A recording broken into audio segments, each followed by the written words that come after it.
Hello to you, wherever you are. I've done a few of these. This is probably the worst one. It really did cost less than £12 off eBay, and honestly, there wasn't a lot left. I mean, one whole corner's missing, everything's rotten, bent, smashed. It's actually come from a scrap company that deals with scrap electricals. So, as you can see from the pictures here, it's not had much love, and it was an absolute mess. Everything was rotten. Every screw, every nut, everything was just destroyed. I can't think of a better way of describing it. It looks like it's been sat in a puddle of water most of its life. And I decided to breathe a little life back into it, not for any particular financial benefit, because it's not really going to sort of make you any money doing this, but just as a little sideshow to the hobby, if you like. So here you go.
This is a 30-litre industrial ultrasonic cleaner, and the sound is absolutely terrible. I can't explain it. You don't get an accurate reading of just how bad this is on here.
Sometimes you have to resort to heavy-handed tactics, unfortunately.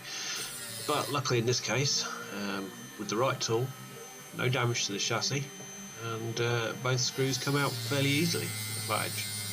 So yeah, sometimes it's the only way.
If you want to find parts for cars like this that are hard to come by, because the car has obviously been they'd stopped manufacturing it many years ago. There's a few things you've got to realise. A lot of these cars are actually made in China and or Taiwan, somewhere like that, and they're not always made as what they're advertised as here. They're sold as different things in other countries, or for instance, this car is an FTX Outrage, and the only reason that I knew it, because it wasn't listed as that on the eBay auction, the only reason I knew what it was because when I looked inside the compartment where the radio gear was, the receiver has FTX written on it.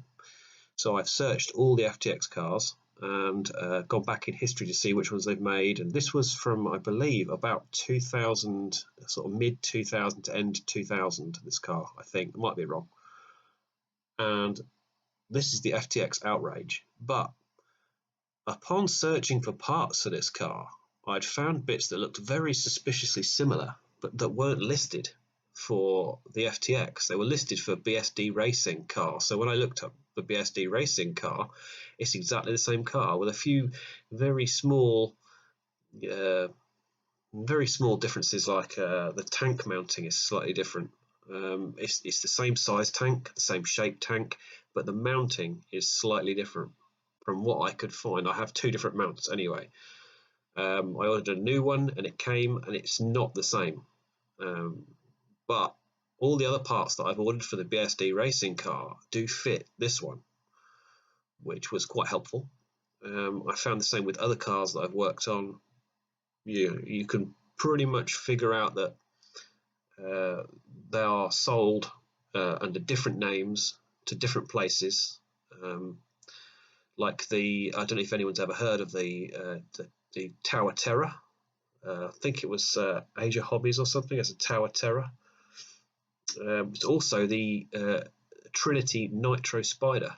It's exactly the same car, but two different names, two different boxes, but all the parts are the same.